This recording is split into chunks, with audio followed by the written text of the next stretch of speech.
This is the St. Charles History Chronicle, episode 2404.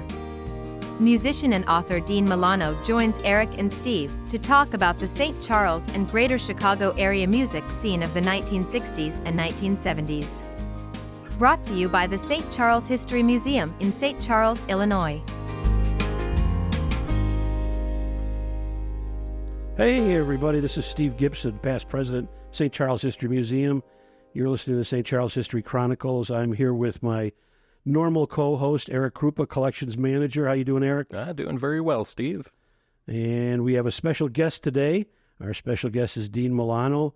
Dean, do you give yourself a title of any kind? Have you assigned yourself a title? Mr. Marvelous, usually. Mr. Marvelous, yeah. No, I don't have a title. Dean has been involved in the Chicago music scene since there was a Chicago music scene in modern times, right back in the 60s. 66, I started. 66. Yeah. After we get done talking with him about this, then we'll talk to him about his toy museum, which is another thing he had, and his career. Was it Revell? Revell Monogram. Yeah, Revell wonderful. Monogram. And so we can go on for this will probably be like a 7-hour podcast. Yeah, watch out, because Might be boring, but it could be 7 hours. Yeah.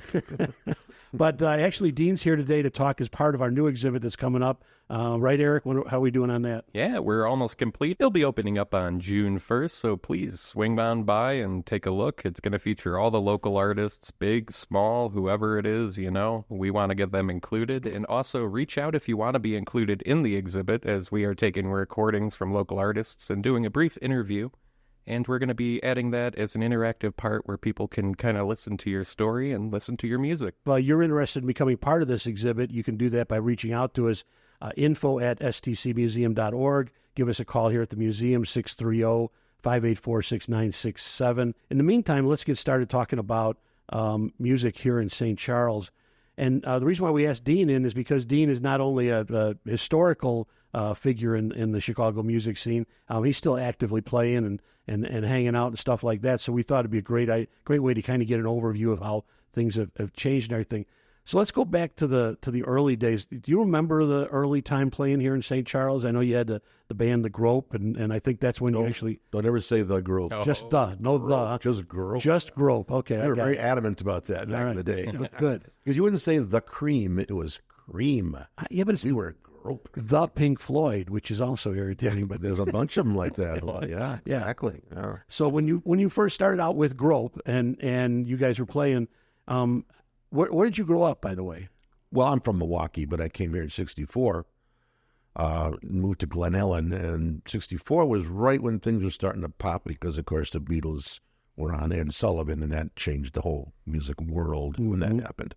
So I was, luckily, I got here right at that point, and in 66, I got my first band going, and I've never stopped playing since then. So you're here in 1966. How old are you then? I would have been 15 years old then, And you were in your first band, which is Grope was not my first band. No. Oh, okay. I had a band called The Modern Trend. Oh, nice. The Modern Trend. And I had a million band names back in those days. The Chrome Flowers, Bozo's Thunder Wagon. I had some great names. Can we talk more about the names of these garage bands? Yeah, well, that was stuff, because there's it was the period of weird names for yeah. bands. I mean, there's the California Prune Advisory Board. We see that on stuff. Strawberry Alarm Clock. Oh, yeah. I mean, prior to that, you had the Rhythm Kings and the Modern Trend. And all of a sudden, out in L.A. and San Francisco, you got these weird names happening. Yeah. And that's why, Jim Peterick was a buddy of mine. Yeah. He had his band, I forget what the name of the original band was. There was a real simplified name. And then he changed it to the Ides of March because he's like, I got to catch up with what's going on here. So he changed it from I can't do it's in my book. The book's got his band in it.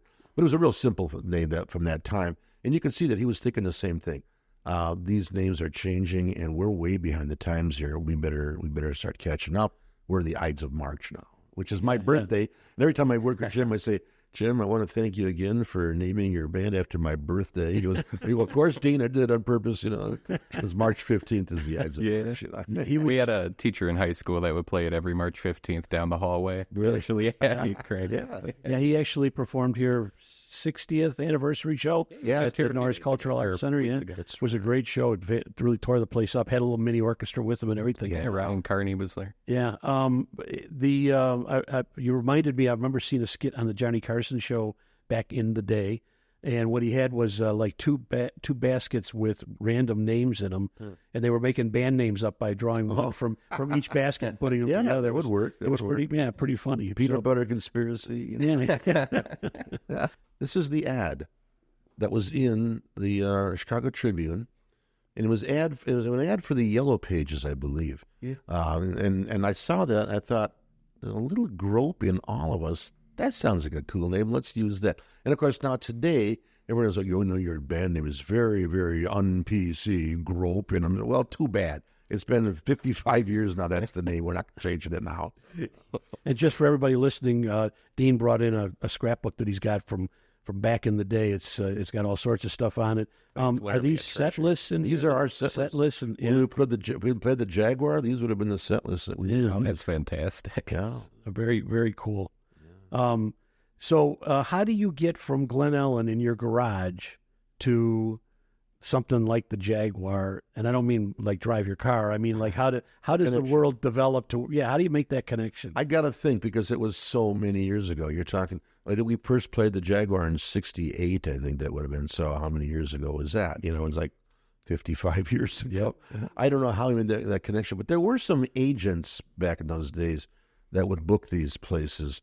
Rusty Paulson was the guy who owned the Jaguar back then, and he really liked our band a lot. And just 3 or 4 years ago, my family's staying at a resort up in Rhinelander, Wisconsin. Oh, yeah. The Hodag. Yeah, and we used to go there. We were kids all the time, and we'd play the resort there. And for some reason, there was a family there, and I heard someone mention the name Rusty Paulson. I'm like, wait a minute, is Rusty Paulson here? Oh yeah, that's my dad. He's over there. And I'm like, oh my God. I says, Rusty, I'm Dean Milano. I was in Grope. We used to play the Jaguar. He goes, Grope, I remember you guys. I still got your pictures and stuff in my file cabinets back in L.A. where I live now. I said, you're kidding. And he goes and he grabs his grandkids. He says, okay, Dean, you tell my grandkids the Who played at my club, the Jaguar. And I said, they certainly did. He says, see, kids, I wasn't kidding you. That is a wild go. I love it when you hear stuff like that. I know. So somehow we got into the Jaguar. I don't know, but we were playing, all those clubs. The Mother Duck, and the Lombard, Blue Village. Yeah, the Mother Duck was in Glen Ellen. Oh, Glen Ellen. They just tore it down recently, and then the Blue Village was Westmont, of course. We did not play the Cellar. That's the one place we didn't play. Everyone played there, but for some reason we just never got around to playing Cellar. I don't know why. Wish we would have. But we played all that whole club circuit. It was the teen club circuit. And you mentioned that there were teen clubs. Prior to that, they were not called teen clubs. They were called youth centers. It was youth centers. And we played at the Wheaton Youth Center, backing up Saturday's Children, which was a big band back in those days, But it was the Wheaton Youth Center. Then Glen Ellen had the Glen Ellen Youth Center, and we played there a lot too. And then eventually they became the teen clubs because they introduced the soda pop and things like that. Teeny boppers. Yeah. And what killed the teen clubs, of course, is when the drugs came in. And by that time, it was probably 70, 71. That was the end of it. The teen clubs all disappeared, Yeah, it was the whole world shifted in the space of 10 years in a way that people that live today can imagine. We went from no space program to being on the moon in a decade, and today we look at things that haven't changed much in the last 30, 40 years. I know. And the example I use, take a look at Woodstock. Now, Woodstock took place in '69, right? There was a band on the bill, we all know, called Sha Na Na, right? What was Sha Na Na doing? They were doing parodies of songs from only 10 years prior, right? And it was a big deal. That was like another planet. Stuff from '59. Right. Whoa, what the heck was that? And Sha Na Na's doing a parody of that. Now you go back 10 years from today, it's like a big deal. Right. Go back 20 years, go back 30 years, it's not that big a deal anymore. But in that period, the 60s, everything changed radically in that one decade the way it never had prior and probably never will again. Yeah. Well, I'm looking at the set list is right over here. I see a lot of Doors, some Grateful Dead, the Stones, of course. Hendrix right up there. Buffalo Springfield. Yeah, wonderful. We were a pretty progressive band. Yeah. We did stuff that was really pretty outside. We didn't do the standard because the girls in the back of the teen club would scream out, "Why don't you play something we could dance to? Play Louie Louie." We're like, we don't play that. We've had Louie Louie requested before. That exact same thing, even 40 years down the line. Always had to play Louie Louie. They always requested it, yeah. Well, you mentioned the years, and it's one of the things I tell people when I talk about the time I grew up in. So let's go back. It's 1969. It's 1970. And I'm listening to the first Led Zeppelin album that comes out, okay? 1969, I think. Whole Lot of Love, all those kind of great songs in there. Good Times, Bad Times. And we're not listening to anything from 5 years earlier, all right? It's all old-fashioned already. 69, I'm 14 years old, okay? In today, there's a 14-year-old kid who just got a brand new CD or just is listening on Spotify. What's a CD? Yeah. What's a CD? It's an investment vehicle. It pays you a pretty good interest rate. It's just, it is listening on Spotify, let's say, has just discovered Led Zeppelin from 1969. That's a 55-year difference, okay? In 1969, I guarantee you I was listening to nothing from 1914, okay? I mean, Buffalo Girls maybe going to come out. I don't know what song, but, it's really, it cracks you up today to realize, and it's cool because Dean and I live in a demographic where there's a lot of people that I know that say they won't listen to anything that's newer than the 70s. They just literally will not. And there's so much good music. I tell people, I spent a little time in Tennessee. There's so much good music coming out now, and so much stuff. It's like you can fill your basket to overflowing with great music as long as you keep your ears open. And I'm sure, there's a niche for all of the people who play just old stuff. There's new stuff, but just playing good music is a lot of fun. And I know you were doing during the Corona thing. We're gonna get off on the sidetrack here. But during the COVID thing, you were doing some at-home live streaming and experimenting with that, and it gave you a little bit of freedom to kind of do whatever you want. There's nobody in the back of the room screaming, "Play Louie Louie," right? You can't get fired. You can't get fired because they don't like what you're playing. Say, so what? I'll play whatever I want. And I would do a whole show of all Dylan, maybe, and I would do John Prine and Michael Smith. Those were my two guys. As I say, if you don't like it, just stop listening and buy it. But I'd get like 500 views, so people apparently did like it, But I'll tell you a funny story about Led Zeppelin, because I mentioned Led Zeppelin, right? And the connection to the Jaguar, okay? 1969, we used to go to a club called the Kinetic Playground, which I'm sure you've heard of the Kinetic Playground. That was the place to go, besides the Aragon, the Kinetic Playground, which was actually an electric theater, and they got sued by a place called the Electric Theater in New York or something. Changed it to Kinetic Playground. So we go to see a band called Vanilla Fudge, okay? Good band. We said, let's go see Vanilla Fudge. What the heck? And there's a couple opening acts that nobody'd ever heard of before. I said, they'll probably be good. Two opening acts were Jethro Tull and Led Zeppelin. Those were the opening acts for Vanilla Fudge. By the time Vanilla Fudge came out, people were really losing interest because those two bands blew the roof off the place. Yeah. And the funny thing was, the guy on the guitar in Led Zeppelin was using a violin bow on his guitar. And I said, that's funny because the band I saw at the Jaguar last year called the Yardbirds, the guy in the Yardbirds was doing the same thing. They said, "Dean, it's the same guy. It's Jimmy Page." So I saw Jimmy Page at the Jaguar with the Yardbirds first. Wow. And, of course, they broke up not long after that.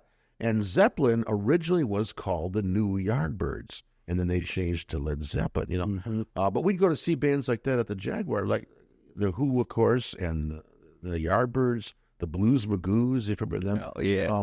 We saw all those bands at the Jaguar, and it wasn't that crowded. You weren't smashed in or anything. It was like a normal group of people, and it was like $5 to get in. It was insane, I've heard stories that it was relatively more like a fire trap at the time. Is that true? Yeah, because well, you know what the building originally was, right? Oh yeah, there was actually multiple things. Was at the bowling alley and auto repair place, and then before that, a car dealership originally, which is why I had those big windows in the front, because that was what I showed the new cars.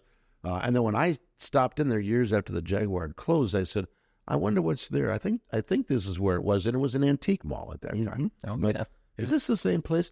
And then I looked up at the ceiling, and there was this wooden bracework that went piece down, and I said, I remember that.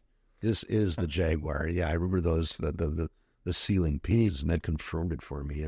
Well, then further down the line, when it became the Alibi, you've played there as Then well. we played there, so we played both places 50 years apart. Same band, because Grope played the Alibi and the Jaguar. I says, wow, what could be more bizarre than that, you know? Did they run the shows, or did they ever try to run the shows? Like, remember in the 50s, it was always like 5 bands on the thing, and you'd play 1-2 songs kind of thing. It would be 2 bands. They kind of it died, didn't it? I mean, Yeah, if you look at the cards, there's a show that was always, it was 2 bands. Yeah. One opening. A lot cheaper, probably. Oh, yeah. And we opened for quite a few bands there. And there was one band on here, I don't want to mention their name, but Grope was a really good band. And we opened for the headliner here. And somebody in our band overheard the guys from the other band after the set saying, you know, we sounded like garbage tonight. What was this, a battle of the bands? Our opening act was better than we were. Oh, God. That's got to be a good compliment to hear over there. It was, kind of, yeah. Yeah. Yeah. And then there's another thing that goes on in these bands. There's all this kind of crossbreeding that's going on, right? You're moving from band to band, or setting in with people on occasion and things like that. And that did not happen, to tell the truth, that didn't happen until the early 80s. Prior to the early 80s, you were in one band, and all your time was devoted to that band and nobody else. Mm-hmm. But in the early 80s, all of a sudden, there wasn't really enough work out there to support one single band. So you started playing in multiple bands, and anybody who would want you to play with them. And we all became jobbing musicians, basically. Mm-hmm. And I would be playing with 3, 4, 5 bands at one time. Wow. Because, you know, we weren't playing 5 nights a week with one band because you couldn't get that much work anymore. So that's when everything started changing, was the early 1980s. Yeah. I think the other thing is that we've got in St. Charles, we've got this kind of rainbow of music that goes on. We've been joking about it lately. A couple of years ago, I found out about a guy named Eddie Peabody, who is a banjo player, but he's a banjo player like Liberace's a piano player, or like Jimmy Page is a guitar player. He's a whole show in himself. He's a riot. If you ever get the chance to see him on YouTube, he did a lot of. Later on in his life, he did a lot of videos. Major part of the barn dance, too. Yeah, and we just we just did a podcast recently with Steve Darnall of Those Were the Days. He's on WDCB. And by the way, I remember seeing you at WDCB at one of the folk days that they had there in the studio. I think Lily Kuzma runs the folk festival. She told me, she says, Dean, you've been a guest on my show more than anyone ever has. And she says, I'm going to get a chair made with your name. I'll print it on the back of it. Because every time I get a chance, I said, Gilly, you're doing a Dylan show tonight? I could come and do some Dylan tunes. Okay, you're doing a Prine show? I'll come and do some Prine shows. Yeah. And so I always go in and sit in. It was nice. They invited like all of the people that listen to the show to come in and see people live, basically have an audience in the studio, which was great. Right. Well, Steve anyways came in and he talked to us about 100 years of WLS, and the barn dance specifically is what we were kind of talking about, because the barn dance actually was out here in St. Charles. It came out recorded in 1935 here. Yeah, so we got to spend a little bit of time talking about radio and things like that, and I'm sure you had the same experience.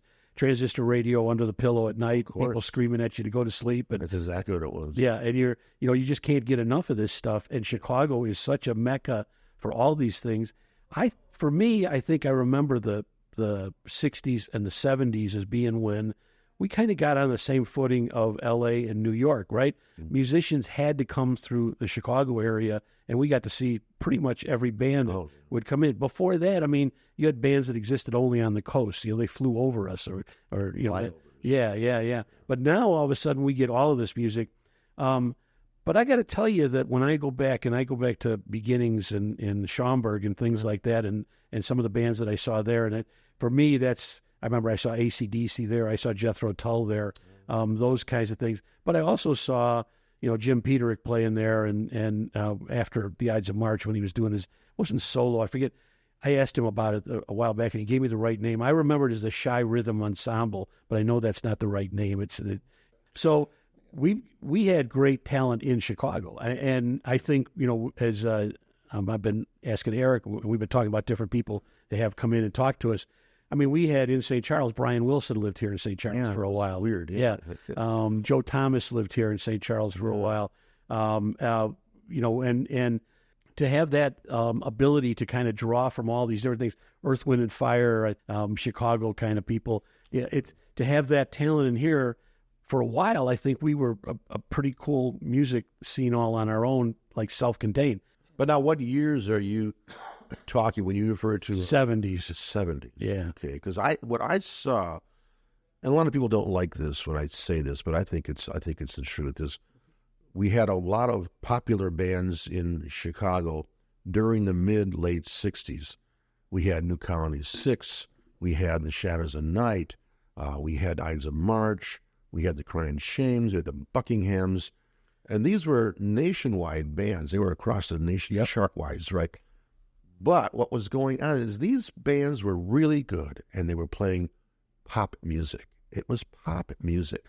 All of a sudden, out in L.A. and San Francisco, you got bands like Jefferson Airplane, Grateful Dead, Jimi Hendrix, playing stuff that's way beyond what was going on in Chicago here. Mm-hmm. And Chicago bands didn't quite keep up with what was going on the coast. They didn't. And if you look at the charts, after about 69, the Chicago bands all kind of disappear, except for Chicago, which moved out to L.A. and kept going out I there. was going to say that's what happened, right? A lot of them migrated out. L.A. Out, right? yeah. But look at what happened. All the Chicago bands disappeared at that point because they were great pop bands. But at this point, the audiences were like, we want something beyond pop music now. Mm-hmm. And that's when everything changed. I mean, the Mothers of Invention, you wouldn't have the Mothers of Invention in Chicago ever. Right. Yeah, it was the West Coast, So that's, I think, personally, when the changes happen. And a lot of people say to me, no, that's not true. You're putting down Chicago bands. I go, no, I'm not. They were great bands. But it was a different kind of music, and the world was changing music. As we were talking about earlier, just so quick that decade, and then even further into the 70s, everything just... Well, I could think of the bands that did that. REO Speedwagon, Styx, they all left Chicago, okay? They found their fame elsewhere, okay? Styx played here as a bar band for years. Oh, sure. And, had a good thing, but in order to break out, they had to go there. Chicago, Terry Kath and that whole thing, that amazing band in Chicago. But you're right, they had to leave home to find fame and fortune. And it didn't, I think, but I guess what I'm thinking of is that Chicago, going all the way back to the jazz era and back to the turn of the 20th century, has always been kind of a melting pot of things that happen, whether it's blues or jazz or rock. And there's an appreciation for that. In Chicago, you could find all that kind of stuff. But you're right, I think it would have been more fun. And because of that, what happened after that was cover bands is what a lot of people turned into, okay, in Chicago. You had to start playing other people's music. And there was an interview on a talk show with Wynton Marsalis, I believe was a trumpet player. And he said something that really, really interested me. He said there was a window that opened between about 1966 and 1969 where you could play anything you wanted to. You could experiment like crazy, and the audiences were willing to listen. They wanted to hear what was going on. And he said, and that window opened for those few years, and then it closed, and it never opened again. And then after that, you had the cover bands, and you had disco, and then you had the DJs came in. And now, of course, it's all tribute bands. And I have no interest in the tribute bands. I'm sorry. They're all great. The tribute bands are great, but I don't need to go hear a tribute band. I don't want to go hear someone who is going to make his living copying someone else's music the rest of their life. I mean, how about, don't you have your own personality and your own thoughts on music? You got to just spend your whole life being a Led Zeppelin tribute band? Sorry, it doesn't interest me. Good luck to you. You're doing great. You're having fun. That's wonderful. But I don't see music progressing when that's what happens. It's not progressing anymore. It's standing still. And like you said, there's great music out there, of course. I think the problem there is there's almost too much music out there now, because today every guy in his basement can make a CD with a few of his friends. Right. And in the 60s, we would go to a record store and we knew virtually every album that was in the rack there, because there weren't that many new albums. And a new album came out, it was a big deal. Yep. I mean, now you've got a new album coming out every 20 minutes. Back then it was like every week or two a new album would come out. Now it's too much, I think. Oh, and you can't find all the good stuff. There's too much there. Yeah. How do you dig it all out? What do you So. Exactly. And the stuff that gets pushed by, record industry labels and stuff like that. I also feel like when you reference the 60s and that time, these people, the executives, they were like, what the hell do we do, frankly, with this stuff? We got to keep up with this audience who's loving this music and stuff, but we don't know what the hell's popular at the moment or what we can do. And I think what happened was the record industry at that point realized there was some big money to be made in rock and roll music. Absolutely. And they said, okay, so we're going to form bands and tell them we want you to sound like that band that's real popular. Yeah. You had Grand Funk Railroad. Okay, sound like these guys. You're going to be our next big thing. So I think the money really took. Oh, absolutely. Kind of like what we thought this would be it forever, but no. Ignorance is bliss in that regard. And, when you don't know the end of the story, it's a fantastic ride. Exactly. Yeah, it was. I'm so glad I was there for it. Yeah. Oh, yeah. I'll say I'm a little jealous. I'm a little younger. Because I saw the Doors live. I saw Hendrix live. I saw the Mothers live. Who, everybody, with $5. I mean, a kid today, he wants to see all his favorite bands. You have to take a second mortgage on your house to just go to one concert. Crazy. And it was $5 a head in those days. It was unbelievable. I saw Frank Zappa at the auditorium sitting all the way up in the nosebleeds. He said we literally paid $5 to get in to get into it. So there's nothing different about St. Charles in terms of the audience for things. I'm guessing, because I didn't live here then, I didn't grow up here then, but I'm guessing that part of the, maybe if there was anything negative, was you didn't have more clubs like Jaguar, okay? You really had maybe the Arcada. Did they play in the Baker Community Center? They did the community center as well, but that, that's, I guess everyone coming up and trying to do that, local community talent playing there and starting the community centers. I think each town could only really support one major club like that. Yeah. I mean, you couldn't have the Jaguar plus the Boom Boom Club, and they're all having the Who and the Yardbirds, and no, it couldn't do that. There was only enough room for one. Okay, we should say the Jaguar did end up closing in 1969 in February. Literally, it was not to say a flash in the pan, because it brought some of the greatest talent to our town here, but, the ride it had, again, just a thrill, completely fantastic. I'll never forget the night that I was there for the Who concert, when the Who played there, and we were just going crazy because we loved the Who so much already, and that was 68, I think it was, it was. And we already knew about My Generation and what was going to happen. Yeah. We'd already seen Monterey and everything, like, this is going to be good. And all night long, Townsend's playing this beautiful guitar, and then all of a sudden I'm watching the beginning of My Generation, and a stagehand comes up and hands him this piece of junk guitar, and he gives him that beautiful, it was a Strat, whatever it was, but and that's what he smashed into little pieces on the stage. I said, we saw that coming. He's not going to smash that gorgeous guitar up. Was it true that the police went up and stood in the front during that part? I think they may have done that. Yeah, I've heard somebody else that was at the concert telling you that. So they gave them earplugs when they showed up. I was going to say, I can't. They were loud. Yeah, 3 or 4 of the local community guys getting up there to stop this crowd of teens. Yeah. Some of the pieces got stuck up into the ceiling. Remember that too? Yeah. There's actually there's a bootleg recording actually on YouTube. You could go look it up, and I can't remember who it was, but then there's who it was. And then I'm sure you've seen the pictures that gentleman had about the Polaroids and stuff. I was surprised because we'd never seen any photos. All of a sudden there they were. Exactly. That's cool. That really made a difference. I did an interesting thing though with the Doors concert that we saw, because we saw them at the Coliseum. I think it was in '68, right? It was the famous Riot concert. If you're a Doors fan, you may know what the Riot concert was. Morrison asked all of us to come onto the stage at the end of the show, and I'm like, wow! So they're doing "Light My Fire," and the crowd is filling the whole stage, and they could not finish the tag for "Light My Fire." And for years, I would tell people this story. They said, "Oh, that's baloney. That never happened. That never." Yes, it did. So all of a sudden on YouTube, a guy from Italy posts a YouTube of the audio from that show. He had the audio, and there it was. At the end of "Light My Fire," you hear the crowd roaring, and the tag is not played because they had to get off stage. I said, "That's it." But we had film of it, Super 8 Kodak movie of that show with no sound.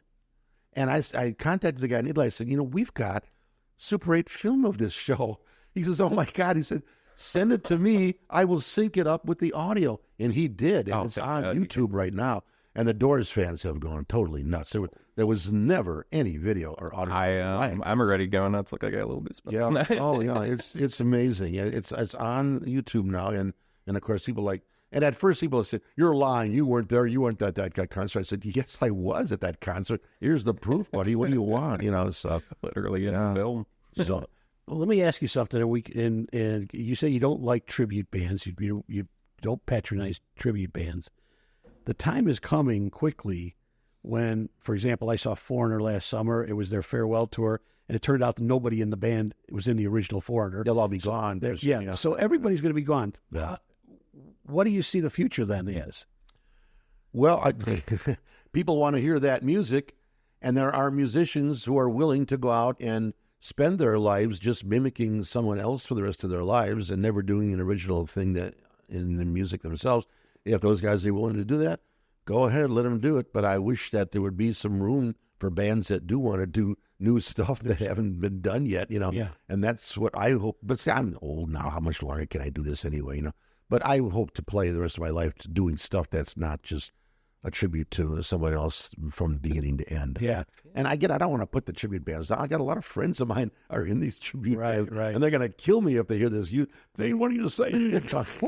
and that's I don't even take it that way either. I think it's a choice of what you're going to listen to. And believe me, I'm a singer-songwriter guy, a John Prine kind of person. I love to listen to a single guitar player tell stories and play stuff. Both their own music and their interpretation of other people's music and do that kind of stuff. But it does kind of scare me a little bit that, when you look at classical music dating back to the 1600s, and you listen to these classical people who play these songs exactly as they were originally written, volume-wise and instrument selection, everything else is very particular. Everything is exactly the same. Yeah. Today, there's bands doing that. I mean, the Dweezils, the Zappa kids are all touring, basically reproducing the shows. Yeah, I think I see it in the future as maybe there's going to develop this whole core of, there's going to be a classic Beach Boys, a classic Beatles, a classic Led Zeppelin thing that goes on where people study and try to get as perfect as they can to what was originally going on. So probably right. I think I agree with you. I don't know that I would spend my entire life hanging around listening to somebody try to sound just like, somebody else. I'd rather hear them doing something else. But maybe my hope is that the talent and the creativity that allows you to sound like somebody else gives you the jumping off board to sound like yourself, maybe. And to find your own voice. That'd be nice. Otherwise, music is not going to progress is the problem. Right. It's not, and the way it progressed in the 60s was insane. I mean, you can almost, if you hear a song from the 60s, you can almost tell what year it came out because every year was a whole new sound, Music has to progress that way. And if everyone's just doing tributes to everybody else and doing copying, there's no progress going on. There is a little bit of hope, or there was, I should say here. There was a site, still is, Bandcamp. It was bought out by a larger whatever, but that really was the spot where if you wanted to, at least in my era, the 2000s or whatever, 2010s, you wanted to go out there and do whatever the hell you wanted, put it on Bandcamp. People pay for it, people don't. You choose what you want to do. Yeah. And that was kind of like the garage underground of the time, basically, for my generation. But now, again, corporations have gotten into that, and they've kind of... My band will be one of my bands will be on Bandcamp pretty soon. Yeah, I had a band called the Casualairs back in the 1970s, and we did all 1930s and 40s music. 2 women, 2 men, violin, guitars, keyboards, bass, and we were a fantastic band. The harmonies are just amazing. And one of the members of the band has now gotten all the old recordings and put them all together, and it's all going to be released on Bandcamp. There's like 50 songs. Oh, that's fantastic. Yeah, and then we'll just ask for donations. If you wouldn't mind, please donate something for it, because it costs a lot of money to do this. Oh, yeah, absolutely. It's a time, it's a job, it's a career. Yeah. Well, this has been a lot of fun. I think the whole idea of the 60s and 70s and the way the music turned the kids on, the way the music turned that generation on, and how that meshed with the whole baby boomer thing happening of the 1940s is an incredible thing. But I think that when I think of being a kid in those days, how neat it would have been to be here in St. Charles to have something like the Jaguar Club or the Baker Community Center or Potawatomi Park concerts or any school, the high schools and everything else that's going on. And then I know that we're working on it. And Eric, have we got a list, or how many bands have we identified from here in St. Charles? Oh, like in which regard? Like garage band kind of thing. Mm-hmm. Oh, there's a lot. Yeah. I don't think I could give you a name off the top, or a Because number off the top of my head. I know every time we talk about it on Facebook, we get a lot of people coming back and saying, absolutely. Don't forget this one, don't forget that one. Okay. So there was a big group going on here, and then I think that is part of the thing that makes this all fun to relive today. And I appreciate you coming in and sharing with us what you know about it, and having. By the way, I want to mention your book here, The Chicago Music Scene, which is you were kind enough to sign for me a while back, which really does a great job of kind of capturing that era, the 60s and the 70s. And they're still available, right? Arcadia Press sells like crazy. I get royalty checks every 6 months. Nice. It's doing very well. So hopefully we're going to be able to sell that here in the gift shop. Oh, great. And then the toy museum as well. We want to talk a little bit about that. We can't forget. Yeah, that was fun. All my life I had dreamed of doing a toy museum at some point. And I didn't think I could ever do it, but eventually, about 20 years ago, we found a location in Elmhurst, and I said to my wife, let's see if we can rent this place and do the toy museum. Because I collect old toys and I collect old plastic model kits. I worked for a company called Revell Monogram. I was in product development with those guys, and I would help design a series of kits for them, and my name's on the side of some of the boxes and things like that. So we put together this museum, which I thought was just spectacular. It only lasted 3 years because I didn't realize that the landlord was going to raise the rent so high every year. I'm like, oh, I thought you paid one rent and it stayed that way for 20 years. No, it doesn't work that way. They raise it so much every year. So after 3 years, we had to stop. But we had thousands of people that came in. And it was it's on YouTube. The whole thing's on YouTube. There's a walkthrough of the museum on YouTube. You can see everything there. But that was a dream come true. And I'm just, and I always said, I have no regrets. It only lasted 3 years. I lost a lot of money doing it, but we were able to cover it. And I said, I would rather have done it that way than spend the rest of my life saying, I wish I would have done that toy museum. Because I did it. And my dream came true, and I did it. And that's all that really matters. And that's exactly like you said right there. I can't put a better way to do it if you're passionate about it. Yeah. There's no reason to not. If you have dreams like that, and I've had dreams like that all my life, and I've accomplished virtually every one of them. I always wanted to have a big band that did 30s and 40s music. So I had Airflow Deluxe, which was like a 13-piece band with horns and everything, and it was fabulous, So that dream came true. Every dream I've ever had, I've always realized every single dream I've ever had, because I work towards making sure that it does happen. And, it makes for a fun life. I always tell, as far as a fun life, I tell young musicians too, if you want to, have a good life and make a lot of money and everything, well, then get yourself a regular straight job. But if you want to have a really fun life, you're not making much money, but be a musician, because I have had a ball for, all these years. I've had so much fun just in the music life. It's just been incredible, But, if you want to make money, forget about being a musician. But if you want to have fun, I think that's a tribute then to you, whether or not you realize it is in the industry. Your reputation is what kind of determines all of those people that are going to say, hey, I'll play with Dean. I'll do this with you. I'll ride along on this journey. And that's mainly because I think you kind of hit on it a couple times here. There ain't necessarily a lot of money in the business. Okay, not about money. Yeah. So now, if you're going to play where you want to play, where you're going to feel good playing, and to have somebody like you be the leader of that or the coordinator of that says a lot about you. So, you're also on the board of the Illinois Rock and Roll Museum. Yeah, I'm in the Hall of Fame committee for folk music and country music. It's fantastic. Yeah, I know. And I should mention, we've got a great event coming up. If you're a Dick Biondi fan, do you guys know about that? Oh, you can. There's the film is coming out, the film of Dick Biondi. And on June 9th, we're doing a fundraiser at a place called Bourbon Street on the south side in Marionette Park, I think it's called. And New Colony 6 are on the bill. The Crying Shames. My band, $100 quartet's on the bill. There's like 9 bands on the bill. It's going to be a lot of fun. There's a free buffet in the ticket price. June 9th, and it's on my website, or I'm on my Facebook page. There's a big explosion for it. So, yeah, if you want to help support the film, because the film is great. We've seen it. It really is good. In fact, the film is playing in St. Charles at the Moonlight Theater. Is that right? Yeah. It's playing there this Sunday. The film will be playing at the Moonlight Theater right here in St. Charles. Go check it out. Go check it out. It's a great film. Pam Police has put a wonderful documentary together about Dick Biondi. Great.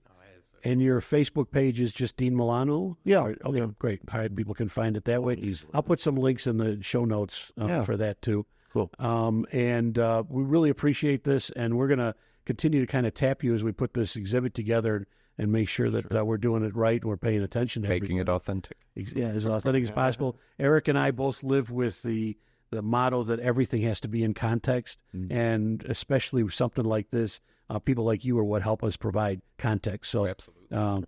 Thanks a million for this, and hopefully, maybe in the future we'll get together and we'll focus on some other aspect of music or rock and roll. There's a lot of it to talk about. This for sure. Yeah. Dean, we really appreciate you coming down here and doing all this. I mean, it's been an honor. Like, just had a grin the entire time, pretty much. So, yeah.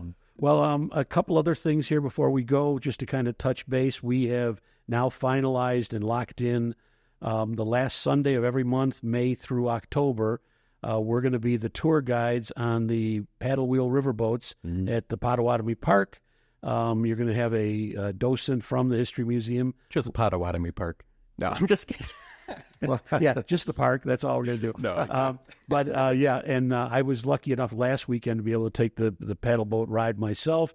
I will tell you this: if you're up on the top deck, be sure you got your sunblock on. If it's a sunny day, it's very hot up there. Yeah, heads up. Yeah.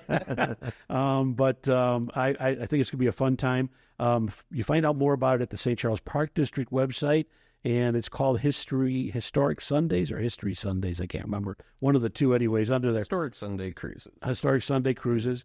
And then on July 23rd, am I remembering that? Or 22nd, the Roaring River. July 22nd, we're going to be doing a thing on the boat with live music and BYOB. It's in the evening. I think that's a Wednesday or a Thursday. Check that one out when you're there, too. It'll be a lot of fun because all us fun History Museum people will be on the boat for that. Check that one out. We're working on a couple of things. We're going to have a band here for Jazz Fest in September, which is, I think, Labor Day weekend. I might be wrong on that. It might be the 11th and 12th, the following weekend. As we nail that down, we have our gala coming up in December, December 13th. I think I might have said the wrong date before, but it's December 13th. What else, Eric? What am I forgetting? Well, just the music exhibit opening up on June 1st. And we want to give a big thank you to our people over at Duquesne, John O'Toole and Mike, everybody, and Gene Stone, everybody that made our previous exhibit possible and really put their heart and soul into it as well. So we appreciate them. It was a lot of fun. And Dean, you missed it because you would have enjoyed it. We had all the old Duquesne film projectors. Really? The film strip projectors. Wow. Yeah. I could pull it up if you want me. Okay. All right. Well, thanks a lot, everybody. We'll see you next time we do the podcast. And have a great one. Thank you for listening to the St. Charles History Chronicle podcast. This content is copyright 2024, St. Charles History Museum, all rights reserved. Thank you to Dean Milano, author of the Chicago music scene, 60s and 70s, for joining us today. You can find more information about Dean's book, his music, and more on his Facebook page or through the links on this podcast's show notes. Additional information on this episode and other podcast episodes is available at stcmuseum.org/podcast. My baby's house is another mile. Too much magic bug, magic bug, magic bug, magic bug.